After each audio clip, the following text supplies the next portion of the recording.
Ever had that feeling with a younger woman? You know, she's dropping hints, she's giving you those lingering looks, maybe even laughing a little harder at your jokes. But despite the pretty obvious signals that you're getting, you start second guessing yourself. You're wondering if you're really reading her, you're reading the situation right. And the worst part is you finally decide to make a move, but somehow you end up overthinking it, trying a little too hard, or maybe just feeling completely out of sync. And it's frustrating because you can see the potential, but something in how you handle these moments is holding you back and her back from moving forward with her. Here's the deal. A younger woman is drawn to an older guy who carries himself in a very specific way. And in this video, I'm gonna share 5 little known secrets that make a younger woman start to chase you and make her feelings obvious so you know exactly where you stand. Hi, I'm Bobby Rio, and after 16 years of coaching men, especially men in their 40s, 50s, and 60s, I've noticed a pattern when it comes to these guys dating younger women. My team and I have worked personally with hundreds of guys in this age range, and there's specific issues that we see over and over again where the guy, they sense a spark, you're getting those hints, but when it comes time to make a move, you second guess yourself, you wait too long to go for it, and you wind up in the friend zone. Or they come on too strong and scare her away. So here's what we found. When my coaches and I got together to analyze all of our success stories, guys in their 40s, 50s, guys even older, guys who ended up with younger girlfriends or just dating and sleeping with a lot of them, there were very distinct patterns. And it wasn't about looks, it wasn't about money, because some of the richest guys we've worked with, and we've worked with guys who have private planes and all of that, it does not always add up to attraction for them. A lot of times it actually hurts them with the type of woman they want, because a lot of times the women you actually want, they don't want a guy who is trying to impress them with money, so it actually backfires. So it wasn't any of that. It was that these older guys were doing a few very specific things that were sending a specific signal to younger women that was generating a lot of attraction. And unlike the guys who were fawning over and chasing these women, these guys were setting up a dynamic where she feels drawn in, invested, and curious about them. So I'm going to show you exactly what those moves are, because these 5 shifts will help you create that same powerful dynamic without, all that overthinking, without feeling like you're walking on eggshells and one bad move is going to scare her away. Because like I said, too many older guys, it feels like she's right there, but they just can't close the deal. So let's get into it. And it all starts with this concept of controlling the frame. Okay, this is a really important, so let me give you a quick definition of this, right? So frame, it is simple. It's the underlying vibe of an interaction. It's the unspoken rules that determine who's leading and who's following. This idea of frame plays out everywhere, but we're specifically talking about in the context of dating and sort of relationship. And you can think of this frame as the invisible backdrop against anything that you do, anything that you say. So why is frame so important? Because if you think about younger women and older men, there are 2 potential frames that may exist. One is the frame that she's been wired into.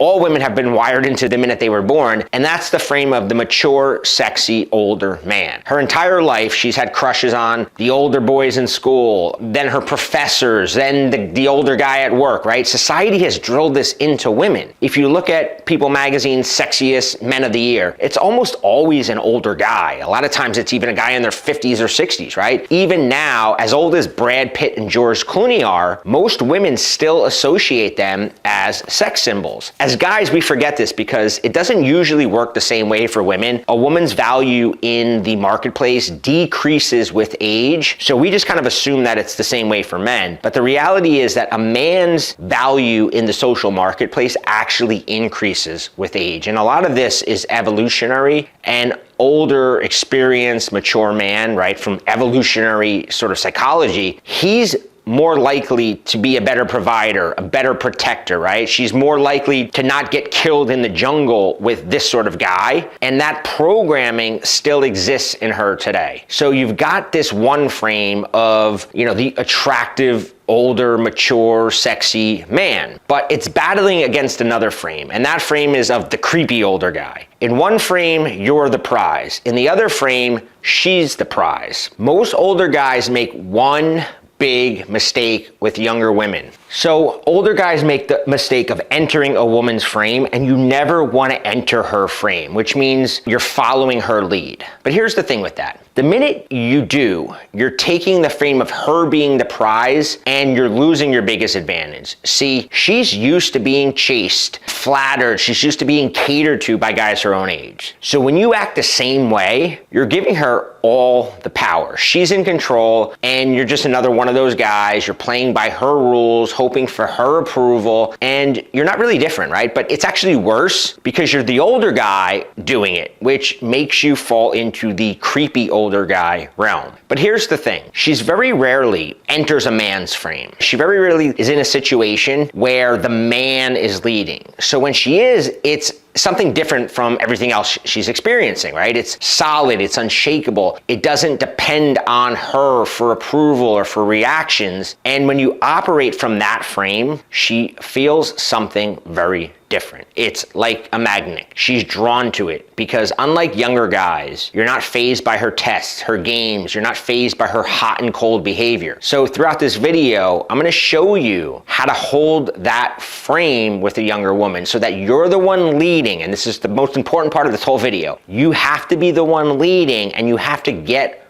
her following you and working to impress you. This idea of frame, it might be a little abstract if you're unfamiliar with it, but think of your frame like a personal reality bubble. It's how solid you are in who you are, what you believe, how you view the world. And when your frame is strong, you're like a mountain, right? Other people adapt to you. But when your frame is weak, you're like a leaf blowing in the wind, right? And anything she wants, you kind of blow that way. Somebody else wants this, you blow that way, right? You're adapting to her. Here's a way to judge your current frame in a more concrete way. When a younger woman says something that makes you slightly uncomfortable, do you adjust your behavior to make her more comfortable? Do you start explaining yourself? Do you try to smooth things over? Or do you stay completely solid in who you are and let her adapt to your reality instead? That's the difference between a weak frame and a strong frame. And from every single guy we've coached, this is the number one most important element to attracting a younger woman and keeping her chasing you, is to operate from this masculine frame. Now, let's dive into the first way to strengthen your frame with women. So number one is passing her tests, understanding and passing her tests. So when you're an older guy interested in a younger woman, here's what you've got to understand. She's not entirely sure about you yet. Maybe she's intrigued by the age difference. Maybe there's something about you that's different, right? It's interesting, but she's still feeling you out. And because of that, she's gonna throw out some tests. Tests come in different forms. A lot of them you've probably already recognized and they're obvious when this happens, right? Others though, they sneak in under the radar. So what is a test? Let's define it if you're not familiar with it. A test is when a woman says or does something specifically to see how you'll react. Sometimes it's conscious and sometimes she's not doing it on a conscious level, but it's always revealing for her. Some tests will feel like a challenge, right? They'll feel like an insult. She might comment on your taste in music. She might poke fun at something you're wearing. A lot of times she'll take subtle jabs at your age, or maybe she'll mention other guys she knows, or even create small drama to see how you're able to handle this drama. But those really aren't the dangerous tests. The more dangerous tests don't actually feel like tests. They feel like opportunities. This is where she'll make a casual suggestion or hint at something, and she's gonna see how eager you are to jump at it, how eager you are to follow her lead. So here's an example. You're on a date and she drops a flirty comment about getting into trouble together, or let's see where this night takes you. And you can tell she's doing it in a very suggestive way. It's playful, but you know that she's being suggestive. But it's also a test. She's watching to see if you jump all over it like a horny old man who hasn't gotten action in years, or do you keep your cool and continue to lead things on your terms? A lot of guys make the big mistake of biting too hard and too fast, where you come back with something like, well, my place is just around the corner, or I'm free all night, let's make it happen. And a lot of times the guy will keep bringing it up. And what almost happens when you do this is she pulls back, she slows things down, and the guy, like I said, keeps trying to go back to it, but he's already failed the test. When you immediately take the bait date. You're showing her that you're a little too invested, maybe even desperate to make something happen between you and her. Or take another example. She casually brings up that she has some free days coming up, right? And she's like, oh, we should hang out. She's testing your reaction. Will you rearrange your entire schedule to make it happen? A guy with a strong frame wouldn't jump in with, sure, I'll clear my calendar, I'll move my business meetings around, right? He's not gonna do that. Instead, he might smile, lean back and say, maybe, let's see if you're free when I am. He's setting the pace. He's dictating the tone, and he's keeping her intrigued this way. An analogy that I'm gonna keep coming back to is, who's steering the ship? If you're steering the ship, you're passing a test. If she starts steering it and your emotions are following wherever she goes, you're failing. So why do these women test you? Well, this is her evolutionary filtering system in action. She needs to know if you're actually as solid as you're trying to appear, or if you're just another older guy who's kind of powerless deep down inside. They always say that power is an aphrodisiac, but too many guys take this literally to mean that you have to have a powerful position or a career. You have to, be in politics, or you have to be some big time stockbroker. But power is really about how powerful your frame is. Remember, your frame is your personal reality bubble. Can she bend your frame on a whim, or does she bend to it? Because it's easy to portray an image of being a certain type of guy, but in life, your true character comes out in moments of tension. This is something that I talked about in my last video, which I really recommend watching if you haven't already. It's called The Tension Secret That Makes Her Chase. I'll put a link in the description as well, but a lot of guys have written to me personally to tell me that video, The Tension Secret, was life-changing for them. So let's talk about how most older guys fail these tests that younger women are giving you. So here's an example. She mentions her work friend, right? Oh, this is my work husband, my work friend, some guy her age she works with. A weak response would be, you get jealous, you start trying to prove that you're better than him, or worse, you start pointing out how I'm way more successful than that guy, that guy is, you start putting him down. And when you do that, she sees like you're jealous, she's got control. A response from this masculine frame that you want to be operating in is to just kind of smirk, unbothered, and say like, oh, sounds like a nice kid. Another example of a test would be when she makes a comment about the age gap. I mentioned that she's going to do this. She's going to take little jabs at the age gap to see how you handle it. Well, a weak response would be defending yourself, listing reasons why age doesn't matter, or what I hear so many older guys, literally every older guy that I work with at some point starts saying to me, but I look and feel so much younger than my age. It's like, you don't need to explain that to her. You don't need to tell her that you look younger than your age, or that you act younger than your age, right? Because that's proving yourself to her, which means you're operating in her frame. A response from a strong masculine frame would be to just smile and playfully say, I know I usually date more mature women. This should be interesting. Her tests aren't about your age anyway. They're about how you handle that moment of tension that she just created, and whether your frame crumbles or your frame holds strong. So let's talk about the next one. And this one is very, very important.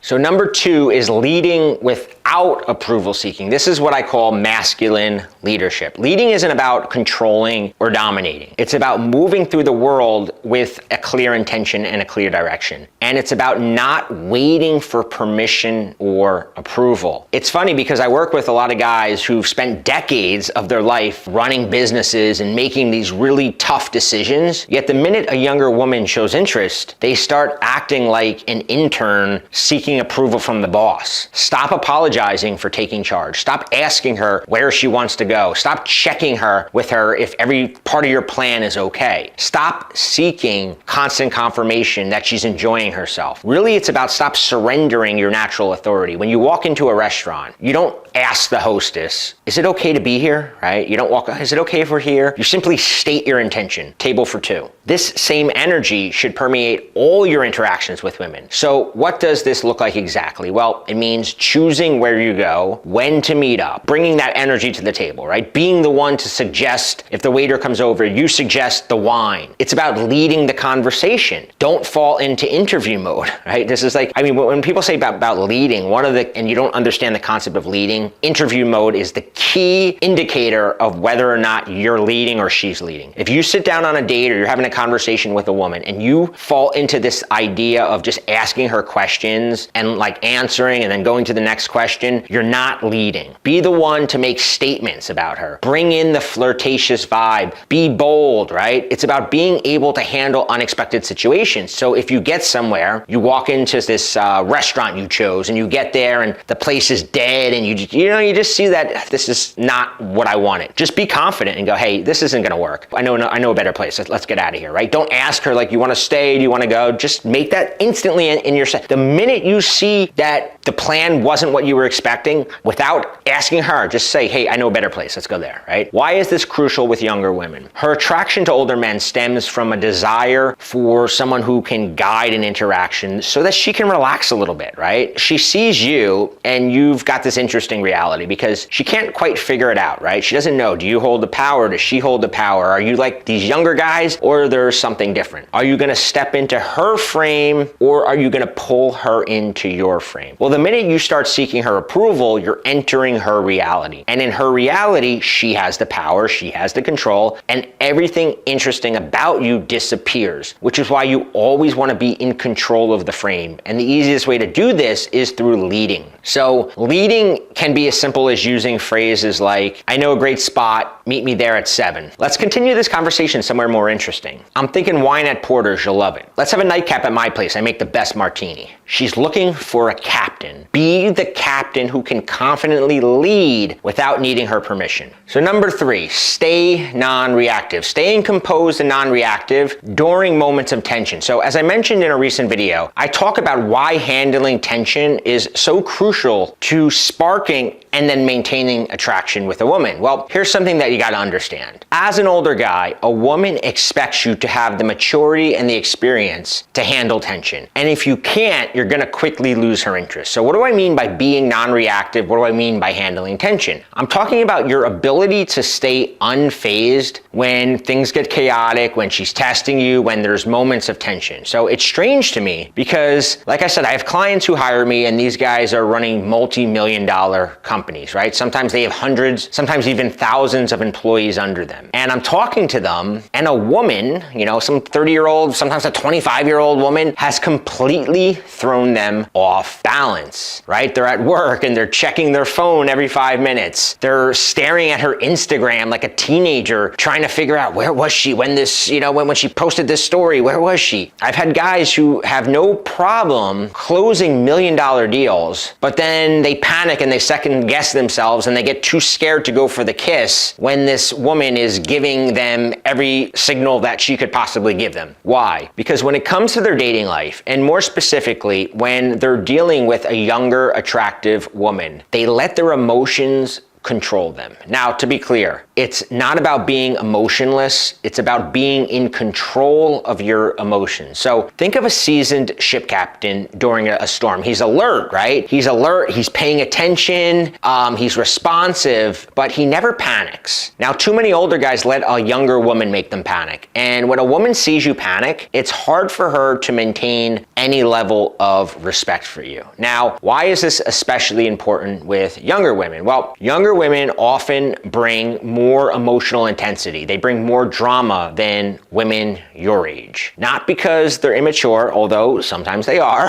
right? But because it's almost an unconscious way of her to see how solid your frame is. Can you handle her storm without your frame cracking? Some of the common ways that you'll notice this, the obvious one, right? A hot and cold behavior. Almost every single older guy that I work with and that all of my coaches work with, one of the biggest things they notice is a younger woman who's just hot and cold, very hard to read. She is going to be hot and cold with you. It's just part of how it is. When she creates drama, when she pulls back her attention, when she does something that makes you jealous, when she does something that's slightly disrespectful. What happens to an older guy with a weak frame? Usually one of two things. Either he gets dragged into the emotional chaos, or he lectures her like a father figure. And neither of these are attractive. So maybe she's having a fight with one of her friends and she's just like in a bad mood. Your tendency is to want to lecture her, but don't start lecturing her about why her friend is a bad influence or she should cut negative people out of her life. But you also don't want to sit there all pouty in a bad mood because she's not giving you attention, and be all passive aggressive, right? So how should you handle these type of situations? Well, when you're operating in this masculine frame,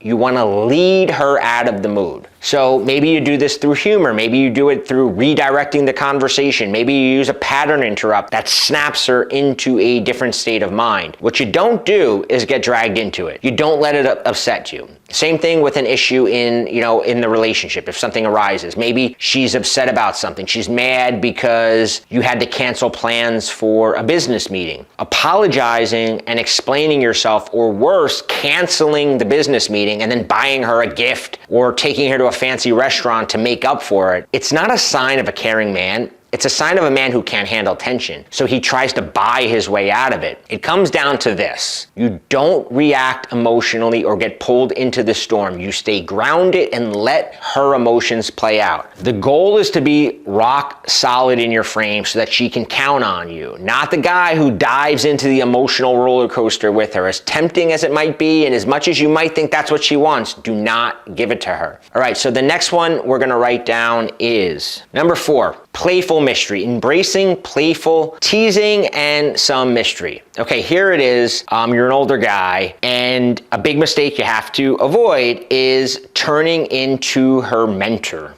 I've seen this happen way too many guys. And the way that you avoid turning into her mentor, which once you become a woman's mentor, you kind of get pigeonholed in that role. So in order to avoid that, you have to start flirting with her. You have to create that flirty vibe early. Flirting is the secret language of attraction. But if you've been out of the game for a while, like a lot of my clients, you might forget what flirting is. Flirting is a combination of playfully teasing her, keeping a little bit of mystery. It's the art of creating intrigue without trying to prove yourself. So imagine you're out to dinner with her and she's talking about her recent vacation to Italy. Instead of nodding along and gushing over her story like most guys would, you lean back, you smirk, and you say something like, let me guess, you went straight to the tourist spots and you posted the classic selfie with the sunset behind you, and you kind of laugh about it, right? And she's gonna laugh too, and she's gonna defend herself. And now though, you've established a playful vibe, which is what actually needs to be there, right? So why is this crucial? It's crucial because younger women are used to guys who either A, act too impressed by them, or B, try too hard to impress them, or C, just talk about predictable things. Now, I noticed that older guys that I worked with, when they first come to me, they make a few very common mistakes when it comes to flirting. So I want to address a few of those. A lot of times they're overcompensating with humor. I see this all the time where they're trying way too hard to be funny, which can come off as forced or needy. You don't want to force humor. You really want it to just flow naturally. A lot of it comes from teasing, because if you force humor, it comes across like you're seeking validation and approval, which is low value and it does kill the vibe. So another mistake that older guys make is dropping too many compliments too early and too often. So compliments should be earned over the course of an interaction. They shouldn't be handed out like gold stars or candy to win her over. The more she has to work for the compliment, the more valuable that compliment is to her. So we mentioned mystery. Well, you know what kills mystery? Talking too much about your career, talking too much about your success, your past accomplishments. Not only does it come across as try hard and a little needy, it also takes the mystery out of her figuring out these things about you. It's way more valuable for her to slowly learn all these interesting things about you than for you to kind of use them as a way that you think is going to make her attracted to you. So here's how you combine mystery and playfulness. So if she asks you the most interesting place that you've traveled to, instead of jumping in to show off, you could say something like, oh, there's one that comes to mind, but that's not a story that I share on first dates. Let's just say it involves a motorcycle and a rainstorm in Paris. Being a little bit unpredictable in your response and not giving away the farm right away. So if you want to compliment her, say something like, that dress fits you perfectly. I'll tell you what it reminds me of, but only if you guess right. So you lightly tease her about something she mentioned. So if she's talking to you and she's saying that she's a perfectionist or she's got OCD, or so she's telling you something about I'm a type A personality or whatever she's saying, you can say something, uh-oh, you're the type of girl who reorganizes the fridge at 3 a.m., aren't you, right? You're teasing her, right? Playfully teasing her. So a lot of guys think that you demonstrate confidence by being super serious and super smooth, but really playfulness signals that you're comfortable and that you can have fun. You're not taking this too seriously. You're not intimidated intimidated. You're not uptight around her just because she's younger than you. So this playful, flirty vibe must be there in order to move things forward with a kiss. Again, flirting is the secret language of attraction. When you and her have spent the whole night flirting, everything else happens naturally. On the other hand, if you're having this serious conversation and you're mentoring her and you're giving her life advice, the end of the night comes, it's very hard to lean in and go for the kiss because you haven't had any flirting. So the next one, and this is the one that kind of ties all the others together, but it's that important that I have to include it here as its own separate one. So that one is demonstrating emotional autonomy. What is emotional autonomy? It's being completely solid in your own emotional world, your happiness, your purpose, your direction. None of it depends on her validation or her approval. You're not cold, you're not distant, you're not stoic. You're simply complete without her. That is part of what draws a younger woman to you. She wants to enter your reality. If you seem desperate to enter her reality, it is a huge turnoff. Unfortunately, too many guys, when they start having feelings for a woman, all these things that she was attracted to you about in your first place, your independence, your leadership, your mission, your goals, your success, your busy schedule, all of those things were very attractive, but the minute you sense that she likes you, you get scared of losing her, so you start becoming too available. You start changing your schedule constantly. You start putting her in front of your goals, your missions. You start checking in with her constantly because you need her responses in order to feel good. And you just start living for her validation. Again, it's shocking to me because I'll be working with a guy who's the CEO of a multi-million-dollar company, and some woman has him acting like a middle school kid, unable to control his emotions. But I get it, right? I'm making fun of these guys, but I get it because I've been there and I know what it's like. But you gotta signal emotional autonomy to a woman. It's important to show her that your life is full and fulfilling with or without her. You don't drop everything or rearrange your schedule to fit hers. It also shows her that you don't have a scarcity mindset around women, that you're not going to cling to every ounce of time and attention that you can get from her. Again, that's attractive. When you walk into an interaction with that mindset, she feels it. You're not there to prove yourself or to extract validation. You're there to share who you are confidently. Okay, so before we move forward, I have a completely free on-demand class that I do a couple times a week with my friend Hank. Hank is 55 years old and he has just a wealth of information. I very often go to him when I'm working with a client and pick his brain about certain situations because he just gets it in a way very few guys that I've met understand. He's really under the radar these days, but I got him to record a special training with me. We call it How to Turn Your Age into the Ultimate Advantage with Women. It's geared for guys in their late 30s, 40s, 50s, and 60s, and we go much deeper into the common tests you're gonna get, like how old are you, and how to respond to them. We talk about practical ways to demonstrate very attractive qualities like certainty, like quiet power, like this dominant, authoritative, masculine frame. We also talk about how to be interesting to a younger woman, like what topics make you interesting, how to hold her attention. So I'm gonna put a link below in the description. Again, we hold this class a few times a week. It's free, and Hank, who's about 15 years older than I am, he's got a girlfriend who's about 15 years younger than I am. So I've known Hank for close to 20 years, and he came out of a divorce in his 40s, and he thought his life was over. He thought he was never gonna have fun with women again. And he's living now, and, you know, he's close to 60, and he probably has more fun, a more active and social dating life than guys who are in their 20s. So again, the class is free. There's a link in the description. We hold it a few times a week, and we have a lot to share in that class. So a quick recap. We talked about the importance of bringing her into your frame, leading her into your reality, and not following her, or worse, chasing her into hers. We talked about how younger women are gonna test you, and you can fall into that trap of letting her test throw you off balance and make you defensive, and that's gonna hurt you. Whether it's her taking a jab at your age or baiting you with a sexual comment, you've got to stay in control of the frame. Then we talked about leading without approval seeking, and this means that when you're in the mature masculine frame, you're leading the vibe of the interaction, you're setting the tone, and you're dictating the reality that both of you are operating in. Then we talked about staying emotionally non-reactive during moments of tension. You're the captain of the ship. You can't let her response, whether she's not responding to a text, anything like that, you can't let it send her into a panic. We talked about playful mystery. This means that you tease her, you flirt with her, and you don't turn into her mentor or her therapist. We talked about staying emotionally autonomous, and really this is about enjoying her without the need to own her. You go on with your life. You don't stare by your phone waiting for her. You don't let jealousy send you into a spiral, and you don't drop everything in your world. You invite her into yours. Now, like I mentioned, I have a free class. You can register at the link below in the description where my friend Hank and I show you how to turn your age into the ultimate advantage with women. We go much deeper into the common tests. We explain how to demonstrate masculine authority, where to find these women. That's one of the big things we talk about in it is, where do you find younger women that are interested in meeting a guy like you? And how do you approach them in a way that makes them curious about you and starts off in a position where you're the prize? We also explain why women are actually wired to be attractive to older men. I talked a little about this earlier, but it's been programmed into them since they were little, and a lot of guys really don't get this. They don't understand it. Again, there's a link in the description. And as always, if you like this video, hit the like button, share it with someone you think will get value out of it, and leave me a comment and let me know what you'd like to see me cover in the next video.